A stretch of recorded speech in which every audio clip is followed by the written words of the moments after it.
The porcelain teacup trembled against its saucer as Rosa's scarred fingers guided it toward Master Thornfield's waiting lips. Steam rose from the amber liquid like incense at a funeral service. This moment would determine whether 9 years of calculated suffering had prepared her for the most dangerous 30 seconds of her life.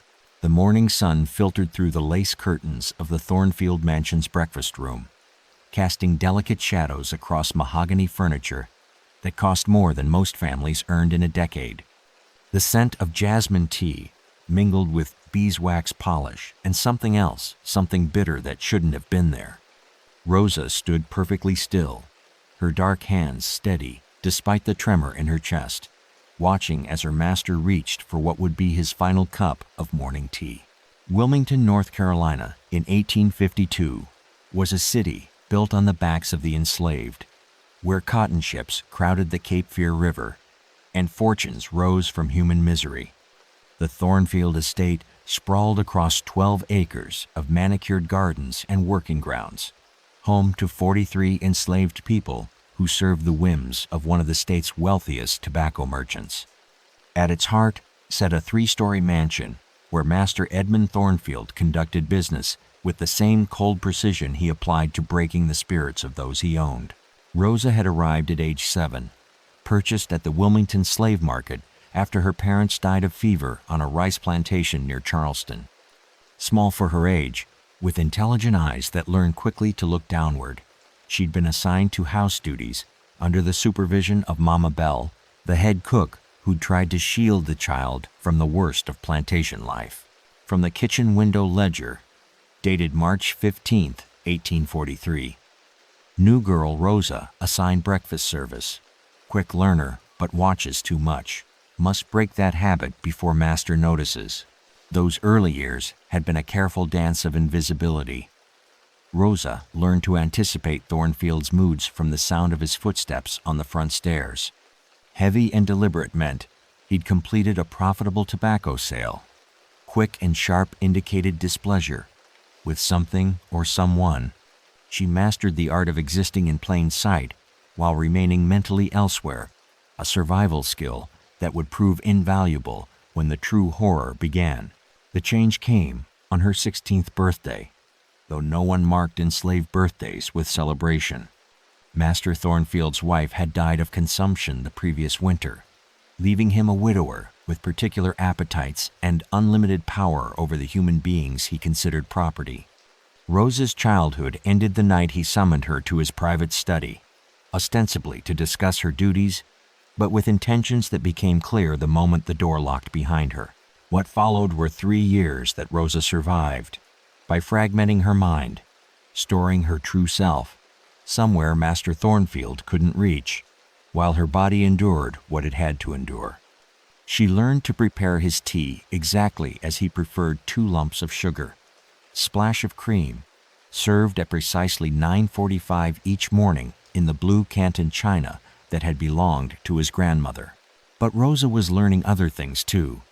During long hours in the kitchen, she absorbed Mama Belle's knowledge of herbs and their properties, which plants could soothe stomach ailments and which could cause them profix, how foxglove could slow a racing heart or stop it entirely in larger doses.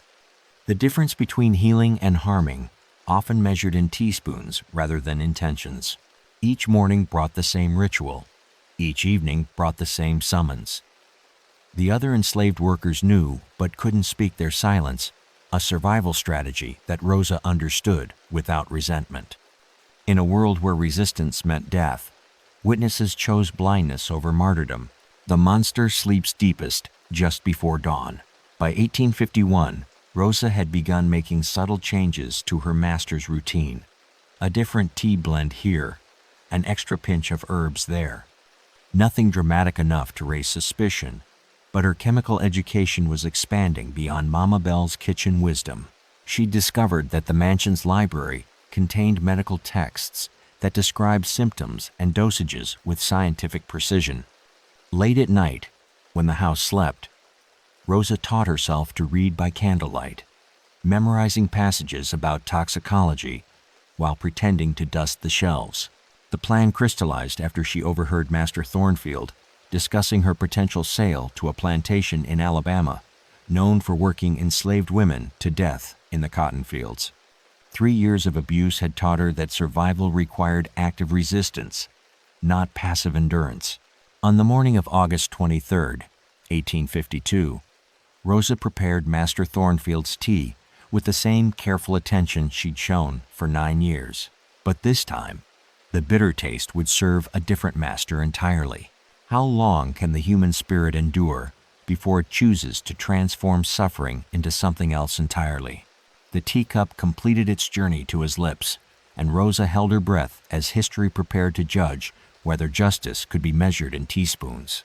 Master Thornfield's throat constricted as the tea slid down, his eyes already beginning to water from something that had nothing to do with emotion. Rosa watched from her position by the sideboard, counting heartbeats. The difference between medicine and murder often came down to nothing more than timing and intent. The morning had begun like any other in the Thornfield household, with Rosa rising before dawn to prepare the breakfast service that had become her prison routine. But today, she moved with the precision of someone who had rehearsed every gesture until it became muscle memory. The kitchen still smelled of yesterday's bread and the lingering tobacco smoke that permeated every surface of the mansion, but Rosa's hands worked with scientific purpose rather than mere habit. 3 months of preparation had led to this moment. Since overhearing Master Thornfield's plans to sell her to the Alabama cotton plantation, Rosa had transformed her nightly reading sessions into something far more dangerous than simple literacy. The medical texts in his library contained detailed descriptions of various plant alkaloids and their effects on the human body, information that proved invaluable to someone with access to both the mansion's gardens and the surrounding Carolina wilderness. Cyanide, she had learned, occurred naturally in the seeds of certain fruits, bitter almonds, apricots, and cherries among them. The Thornfield Estate's orchards provided ample raw material for someone patient enough to collect and process the seeds without detection. Over the course of summer evenings, Rosa had carefully extracted and concentrated the compound using techniques described in the very medical journals that Master Thornfield kept for his own intellectual pursuits. The irony wasn't lost on her that his books had provided the knowledge to engineer his destruction. From Dr. Harrison's Medical Compendium, 1849 edition, prussic acid poisoning presents initially with difficulty breathing, followed by rapid deterioration of motor function. Death typically occurs within minutes of sufficient exposure. Rosa had tested her preparation on rats from the grain storage, noting the time between administration and effect. The precision required reminded her of Mama Bell's cooking lessons, where the difference between perfect seasoning and ruined food came down to measuring carefully and understanding how ingredients interacted. This was simply another kind of recipe, one with more permanent consequences. The breakfast service proceeded with choreographed normalcy. Master Thornfield sat at the head of the mahogany dining table, reading correspondence, while Rosa arranged his morning meal with the practiced efficiency of 9 years' experience. Toast cut into precise triangles, jam in the small crystal bowl, and tea prepared exactly to his specifications in the blue Canton china that would soon hold more than he bargained for. Death tastes like bitter almonds. As Master Thornfield lifted the cup for his first sip, Rosa's mind drifted to a memory from her earliest days at the plantation. She had been perhaps 8 years old, working in the garden under Mama Bell's supervision, when they discovered a bird that had fallen from its nest. The older woman had cradled the injured creature with gentle hands, explaining that sometimes the kindest act was to end suffering rather than prolong it. "Not everything that's broken can be fixed, child," Mama Bell had whispered. "Sometimes mercy looks different than we expect." 9 years later, Rosa finally understood what mercy looked like when justice remained out of reach. The effects began within minutes, exactly as the medical texts had predicted. Master Thornfield's breathing became labored, his face flushing as he clutched at his throat. The teacup fell from his hands, shattering against the Persian rug and spreading its remaining contents like a dark stain across expensive fabric. Rosa stepped forward as if to help, maintaining the performance of concerned servitude even as she watched the life drain from the eyes of her tormentor. But the house wasn't empty. Young Master James, Thornfield's nephew visiting from Charleston, heard the commotion and rushed into the breakfast room to find his uncle collapsed and gasping. The 22-year-old had always been kind to the enslaved workers, treating them with a courtesy that set him apart from his uncle's cruelty. Now he knelt beside the dying man, calling for help, while Rosa stood frozen between her desire to flee and her need to maintain the illusion of innocence. "Rosa," James shouted, "fetch Dr. Morrison immediately." She nodded and turned toward the door, but both of them knew it was already too late. Master Thornfield's convulsions had stopped, his body settling into the stillness that marked the end of 9 years of systematic abuse. In the sudden silence that followed, Rosa felt something she hadn't experienced since childhood: the absence of fear. What would you do if you witnessed this scene? Would you question the convenient timing, or would you accept that sometimes evil men simply die at breakfast? The sound of approaching footsteps from the kitchen meant that others would soon discover what had happened, and Rosa's real test was just beginning. Mama Bell's wooden spoon clattered against the kitchen floor as the scream echoed through the mansion's corridors. She knew that sound, the kind of desperate cry that marked the moment when carefully constructed lies began to crumble. The enslaved community had learned that survival often required selective deafness, but some sounds demanded a response. The kitchen erupted into controlled chaos as 4 house servants converged on the breakfast room, their faces carefully arranged into expressions of shock and concern. Mama Bell led the procession, her 60-year-old frame moving with surprising speed as she assessed the scene that would determine whether they all lived to see sunset. Master Thornfield lay motionless beside his overturned chair, his face bearing the telltale flush of cyanide poisoning, while young Master James knelt beside the body, with tears streaming down his cheeks. Rosa stood frozen by the doorway, her dark hands clasped in front of her apron, the picture of a faithful servant overwhelmed by tragedy. But Mama Bell's sharp eyes caught details that others missed: the complete absence of surprise in Rosa's expression, the way her breathing remained steady while everyone else gasped and wailed, the subtle positioning that kept her closest to the exit. "Lord have mercy," Mama Bell cried, her voice carrying the perfect pitch of genuine grief. "What happened to Master Edmund?" James looked up from his uncle's body, his young face pale with shock. He was drinking his tea, and then he just collapsed, started choking, and couldn't breathe. It happened so fast.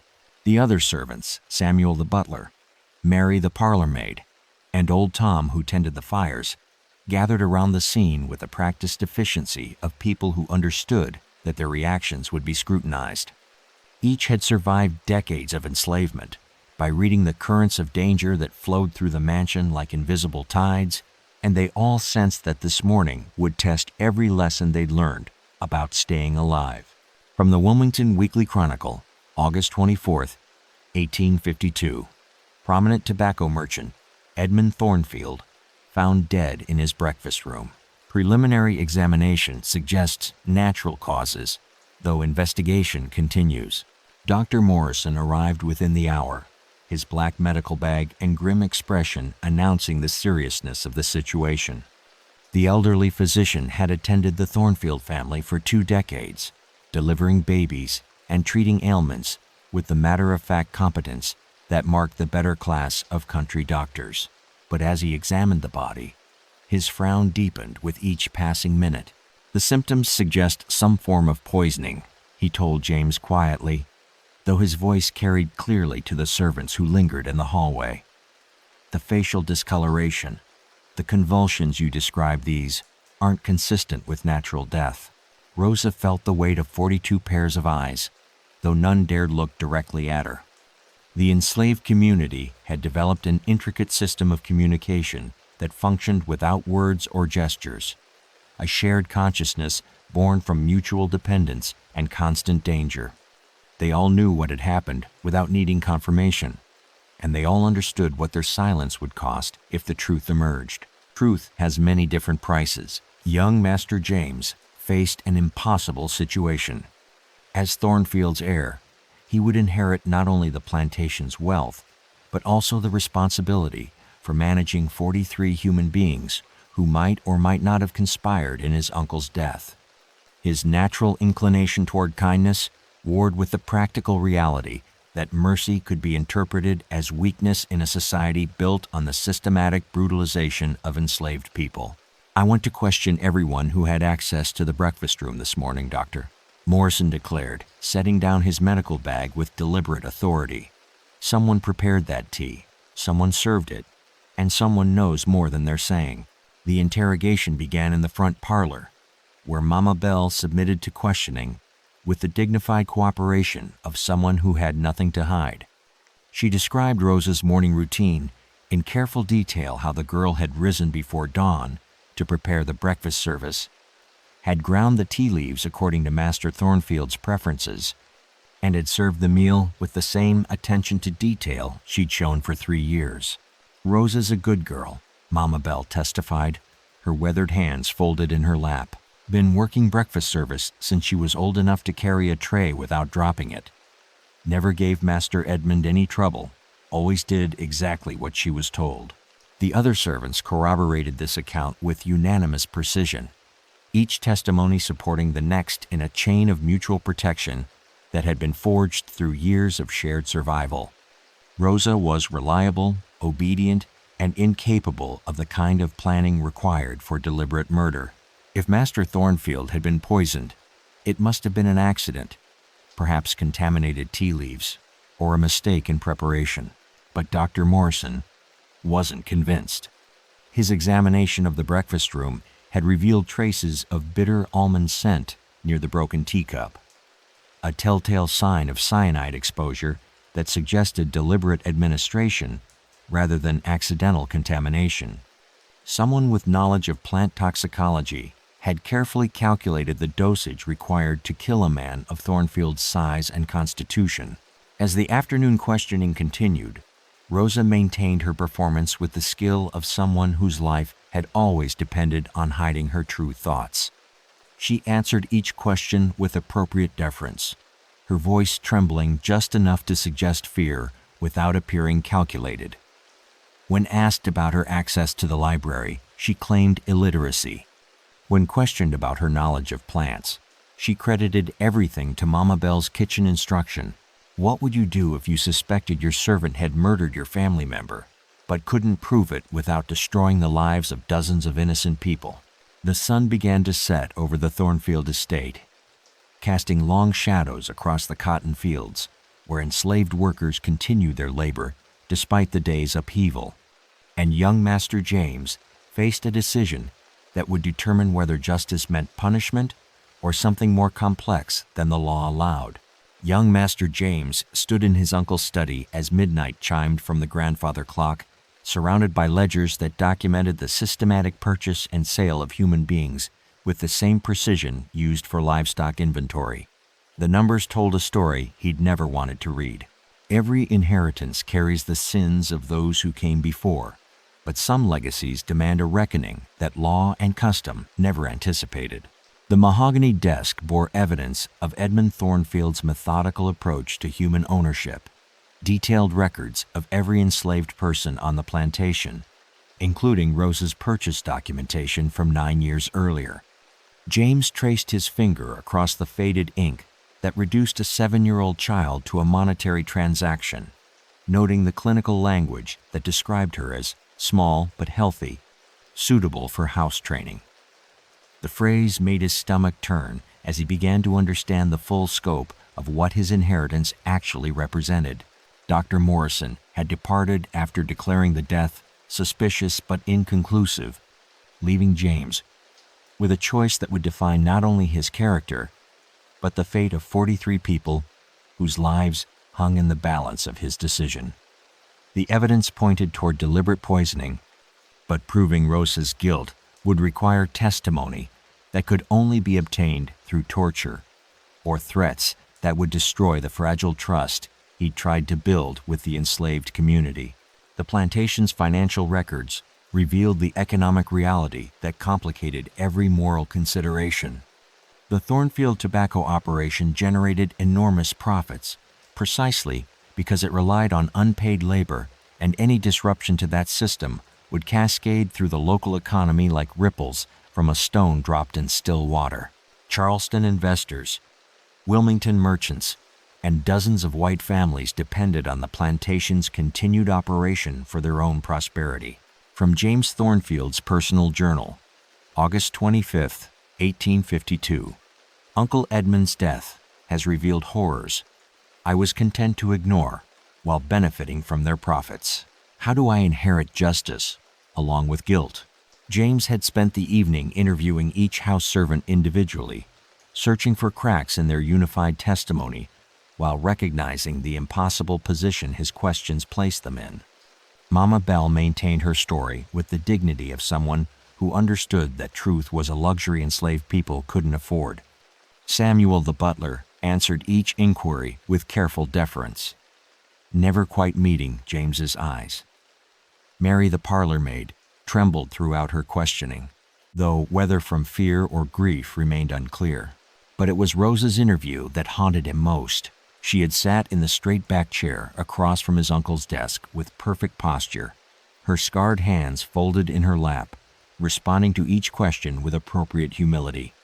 Yet, something in her eyes, a flickering intelligence that she couldn't quite suppress, suggested depths of knowledge and calculation that her illiterate servant performance couldn't entirely conceal.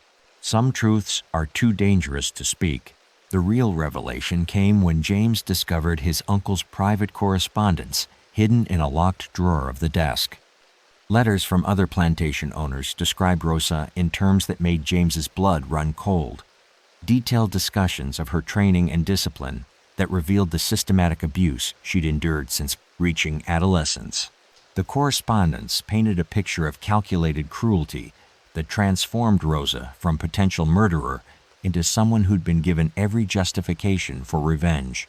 One letter from a Georgia planter particularly disturbed him, describing methods for breaking rebellious house servants that involved psychological torment designed to destroy any sense of self-worth or autonomy.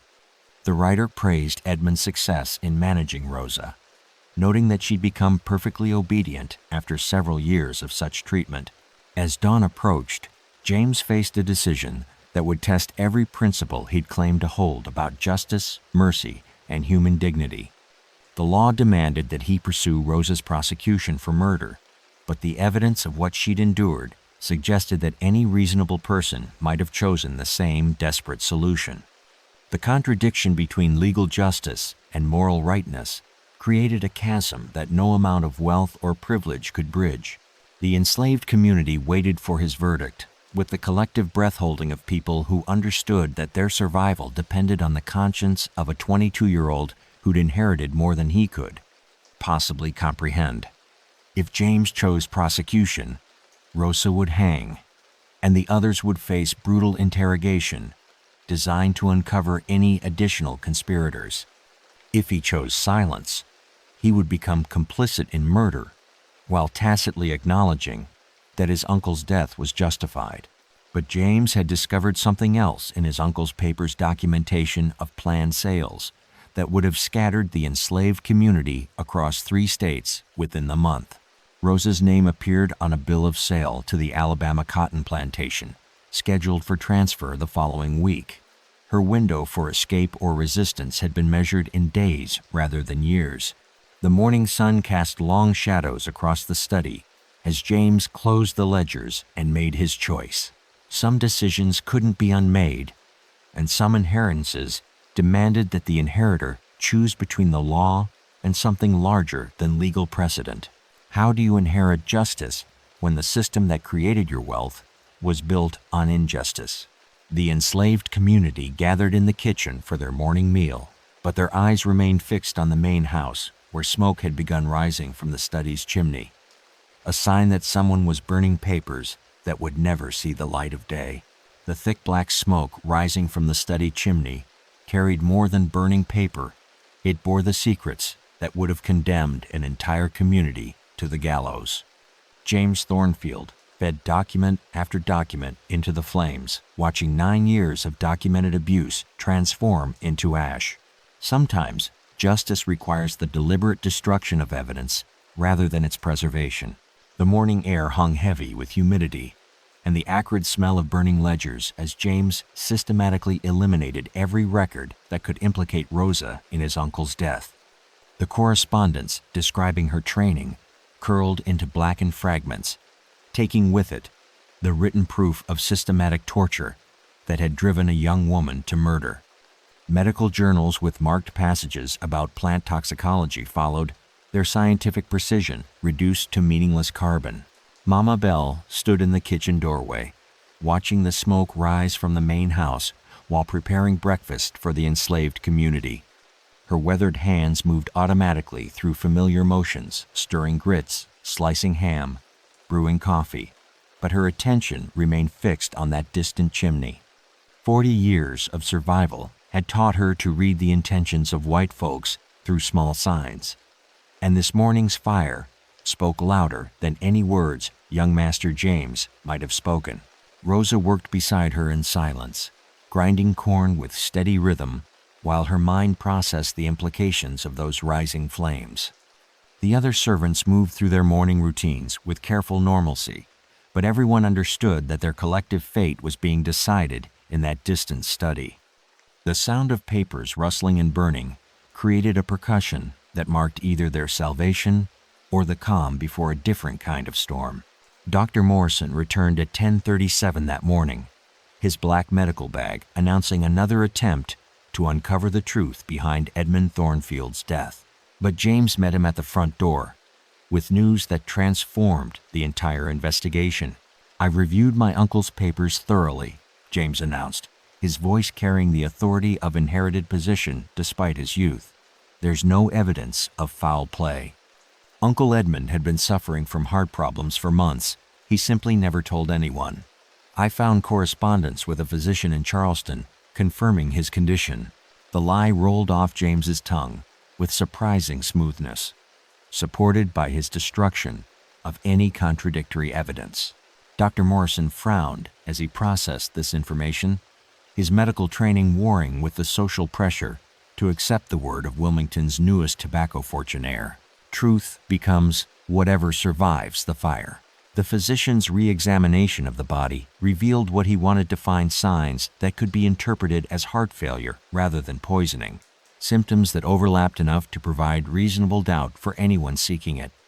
The bitter almond scent could have been imagination, the facial discoloration explained by cardiac distress, the convulsions consistent with a massive coronary event. From Dr. Morrison's revised medical report, August 26, 1852. Upon further examination and consultation with family medical history, death appears consistent with acute cardiac failure. No evidence of external intervention. But James's decision to protect Rosa came with conditions that would reshape the entire plantation's operation. He gathered the enslaved community in the main yard that afternoon, standing before them with the bearing of someone who understood that leadership required more than inherited authority. "Things are going to change here," he announced, his voice carrying across the assembled group. "My uncle ran this plantation according to his own methods, but I intend to operate differently. There will be new rules, new expectations, and new consequences for everyone." The changes began immediately. The locked quarters were opened, allowing families to move freely after dark. The brutal punishment system that had relied on whipping and isolation was replaced with work assignments and reduced rations. Most significantly, James announced that any enslaved person who wished to leave could negotiate their purchase of freedom through a combination of labor and payment plans. Rosa listened to these announcements with the same careful expression she'd maintained throughout the crisis, but the other servants noticed subtle changes in her demeanor. The constant tension that had defined her movements for 3 years began to ease, replaced by something that might have been cautious hope. She still prepared breakfast service each morning, But James had reassigned her primary duties to the garden, removing her from the intimate domestic service that had enabled her uncle's abuse. The transformation wasn't immediate or complete. Decades of systematic oppression couldn't be undone by good intentions and policy changes, and some patterns of behavior had been carved too deeply into the plantation's daily rhythms to disappear overnight. But the enslaved community began to sense that their survival might depend on something other than absolute submission for the first time in recent memory. Young Master James faced resistance from neighboring plantation owners who viewed his reforms as dangerous precedent that could spread throughout the region. Several Charleston investors expressed concern about the profitability of tobacco operations that treated enslaved workers as human beings rather than equipment. The pressure to return to his uncle's methods intensified as economic realities collided with moral aspirations. What would you do if choosing mercy meant risking the economic foundation of your entire community? 3 weeks after Edmund Thornfield's death, Rosa worked in the mansion's herb garden, her hands dark with soil as she tended plants whose properties she understood better than anyone suspected. And the question of justice hung in the humid Carolina air, like smoke from a fire that would never fully die. Rosa's fingers worked through the dark soil of the herb garden, extracting wild cherry pits with the same methodical precision she'd once used to calculate fatal dosages. The irony wasn't lost on her that she now cultivated healing rather than death. But some knowledge, once acquired, never fully disappears. It simply waits for circumstances that might require its resurrection. The autumn of 1852 brought changes to the Thornfield plantation that rippled through Wilmington society like stones cast into still water. Young Master James's reforms had attracted attention from abolitionists in the North, who praised his enlightened approach to plantation management, and criticism from neighboring planters who viewed his policies as dangerous capitulation to enslaved resistance. The tension between economic necessity and moral evolution created an atmosphere of uncertainty that affected everyone within the plantation's boundaries. Rosa had adapted to her new circumstances with the same careful observation that had characterized her survival under Edmund Thornfield's regime. The garden work provided both physical distance from the main house and access to the plants whose properties she understood with scientific precision. Foxglove for heart conditions, belladonna for pain relief, and dozens of other botanical compounds that could heal or harm depending on dosage and intention. Mama Belle had begun teaching Rosa officially what she'd been learning through careful observation and secret study. The older woman recognized that Rosa's literacy and chemical knowledge represented resources that the enslaved community could use for their collective benefit. Late evening sessions in the kitchen became informal schools, where Rosa shared her understanding of plant medicine with others who might need such knowledge for legitimate healing purposes. The arrangement benefited everyone while creating plausible cover for Rosa's expertise. If anyone questioned her knowledge of toxic plants, Mama Belle could testify that she'd been training Rosa as the plantation's herb woman, a common position that provided medical care for enslaved workers who couldn't afford or access white physicians. From Rosa's private journal, discovered years later during renovations. September 15th, 1852. Young Master James asked me today if I was happy. The question struck me as strange. Happiness seems a luxury for people who own their own time. But perhaps contentment is possible, even here. The most significant change came when James announced his intention to honor the labor contracts he'd promised, allowing enslaved workers to purchase their freedom through a combination of wages and extended service agreements. The process would take years rather than months, but it represented the first tangible path to liberation that most had ever been offered. Rosa faced a decision that would have seemed impossible 6 months earlier. She could remain at the Thornfield plantation, gradually earning her freedom while continuing to serve the family that had owned her since childhood. Or she could attempt escape, risking recapture and death for the possibility of immediate liberty. Freedom has many different prices. The Underground Railroad had established connections throughout the Wilmington area, with safe houses operating under the careful coordination of both free blacks and sympathetic whites, who risked imprisonment to assist escaping enslaved people. Rosa had made contact with these networks through carefully intermediated conversations, learning that passage north could be arranged for someone with her particular skills and knowledge. But escape would mean abandoning the community that had protected her during the crisis following Edmund Thornfield's death. Mama Bell, Samuel, Mary, and dozens of others had risked their lives to maintain the silence that kept Rosa from the gallows. Leaving them behind felt like betrayal, even if staying meant accepting a form of bondage that might continue for years. The decision became more complex when Rosa discovered she was carrying a child, the result of her final assault by Edmund Thornfield before his death. The pregnancy represented both a connection to her tormentor and the possibility of new life that could grow up free if she made the right choices. Young Master James had promised that any children born to enslaved workers under his new system would be granted freedom at age 18. But 18 years felt like eternity to someone who'd already endured too much waiting. During the harvest season, Rosa worked alongside other women in the tobacco fields, her condition still hidden beneath loose clothing, but becoming more difficult to conceal with each passing week. The physical labor provided thinking time, allowing her to weigh options, while her hands completed familiar tasks that required no conscious attention. The conversation that changed everything took place on a September evening, when young Master James found Rosa working alone in the herb garden, harvesting late-season plants by moonlight. His approach was careful, announcing his presence well before reaching speaking distance, a courtesy that Edmund Thornfield had never shown.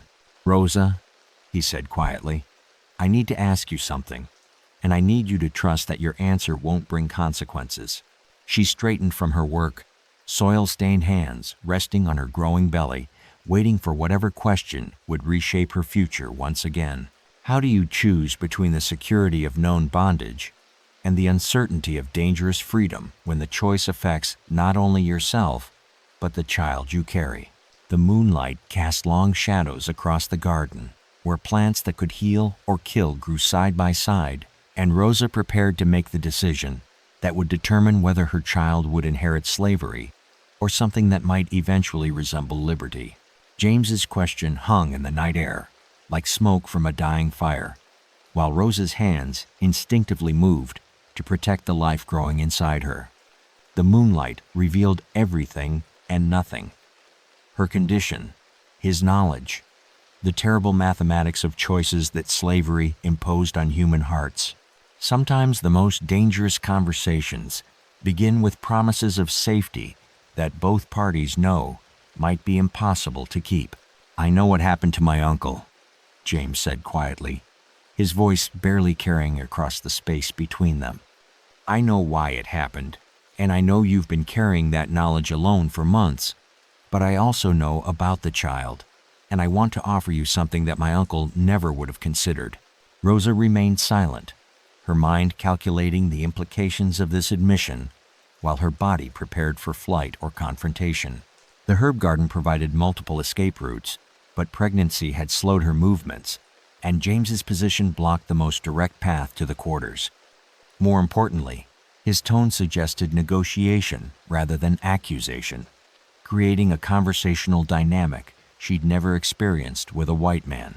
"My uncle's papers contained more than financial records," James continued, settling onto a garden bench to reduce his physical intimidation.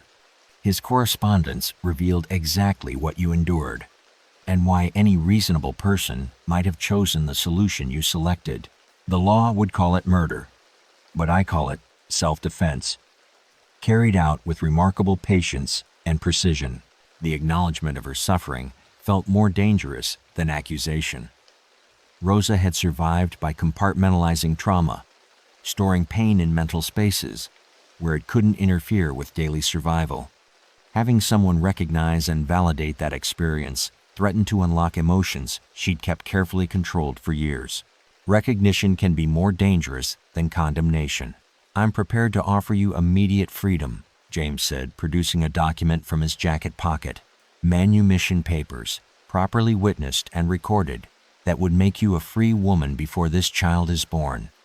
But freedom comes with conditions that you need to understand completely before making your decision." The papers rustled in the evening breeze as James explained the terms. Rosa would receive legal freedom, a small sum of money for initial support, and assistance reaching northern cities where she could establish independent life.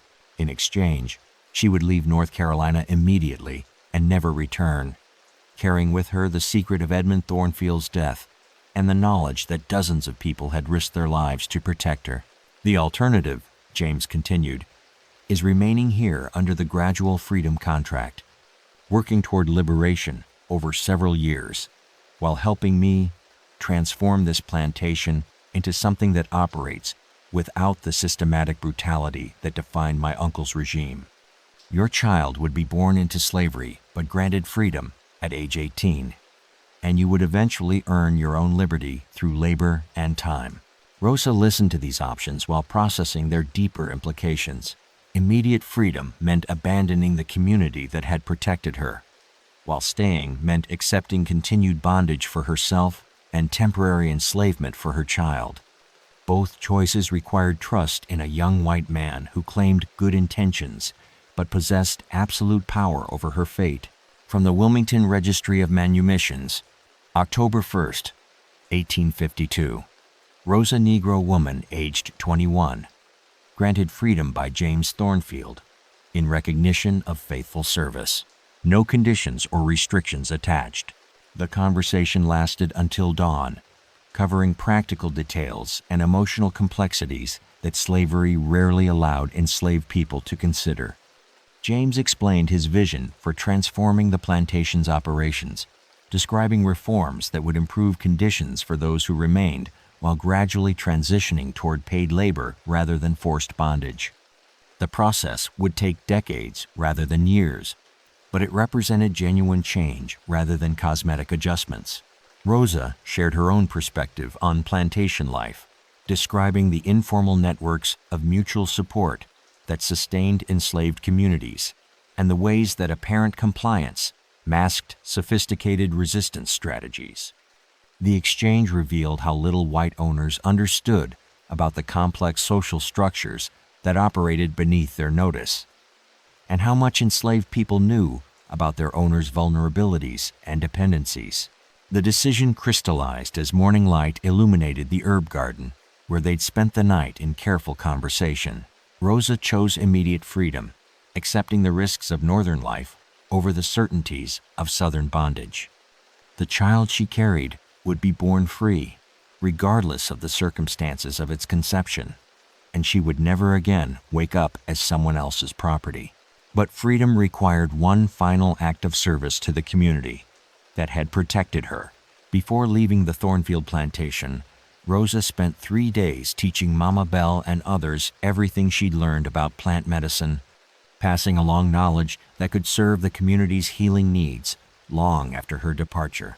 What would you choose, the security of gradual liberation within a familiar community, or the uncertainty of immediate freedom in an unknown world? The Underground Railroad conductor arrived on October 5th, 1852, guiding Rosa toward a freedom that tasted like bitter almonds and felt like stepping off a cliff into darkness that might contain either salvation or destruction. The wagon wheels carved deep ruts through Carolina mud as Rosa disappeared into morning mist, carrying secrets that would outlive everyone who knew them. Behind her, the Thornfield plantation continued its transformation, unaware that its most dangerous resident had just escaped into legend. Freedom, Rosa discovered, tasted nothing like the bitter almonds that had purchased it. The Underground Railroad conductor, a free black man named Josiah, who operated a lumber business as cover for his resistance activities, guided Rosa through a network of safe houses that stretched from Wilmington to Philadelphia.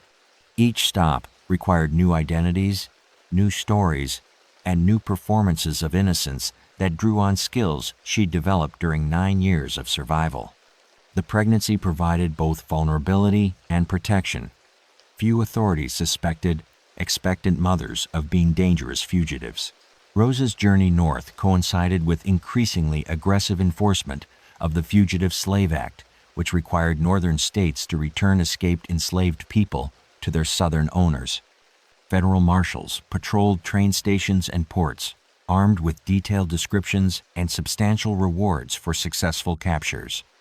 The political tensions that would eventually explode into civil war were already creating an atmosphere of suspicion and violence that made every mile of Rosa's escape a calculated risk. She reached Philadelphia in late October 1852, where Quaker abolitionists provided temporary shelter while arranging more permanent housing. The city's free black community had developed sophisticated support systems for refugees from slavery, offering everything from job training to legal assistance. But Rosa's particular combination of literacy, medical knowledge, and dangerous history made her both valuable and potentially problematic for organizations that operated within legal boundaries. From the Pennsylvania Anti-Slavery Society records, November 1852. New arrival possesses exceptional botanical knowledge. Recommend placement with Dr. Sarah McKim for training in legitimate medical practice. Dr. Sarah McKim operated a small clinic in Philadelphia's black community, providing medical care to people who couldn't afford or access white physicians. She recognized Rosa's expertise with plant-based remedies and offered apprenticeship training that would allow her to support herself as a midwife and herbalist. The work provided both economic independence and emotional healing, transforming knowledge that had been used for destruction into skills dedicated to preservation of life. Some poisons become medicine when mixed with different intentions. Rosa's child was born in February 1853, a daughter she named Grace after the mercy that had allowed their escape. The birth took place in Dr. McKim's clinic, surrounded by free black women who understood that every child born outside slavery represented victory over a system designed to perpetuate human bondage across generations. Grace would grow up knowing literacy as birthright rather than rebellion, medicine as healing rather than warfare. But Rosa's past refused to remain buried.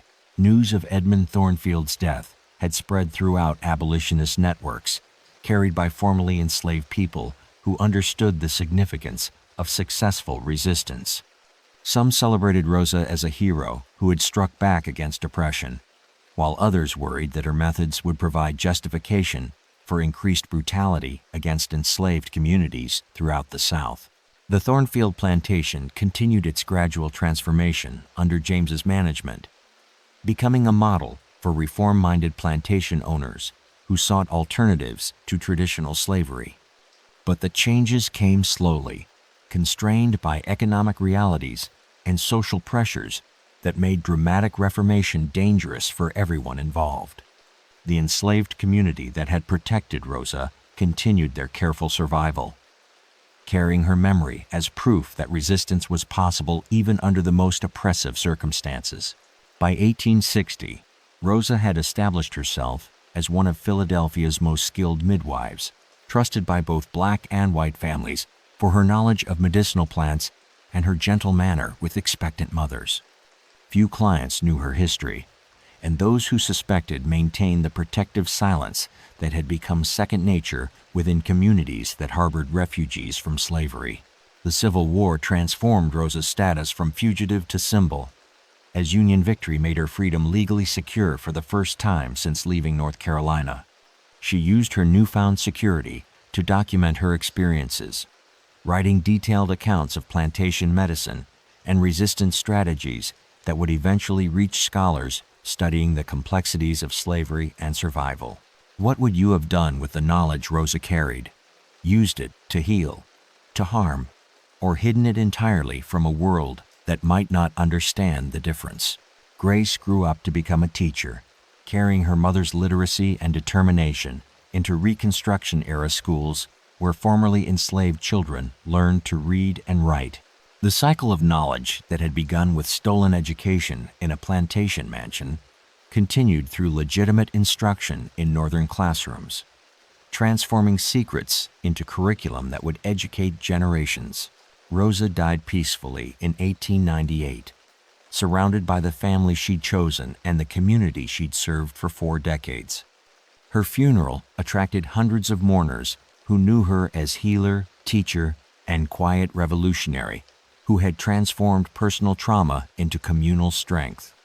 But even today, some say that on humid Carolina nights, when the wind carries the wrong scent, you can still smell bitter almonds in kitchens where nothing should be burning, the ghost of choices made in darkness, served with precision and seasoned with the kind of justice that courts could never provide. We're only scratching the surface. The next case is even darker. Subscribe before it drops.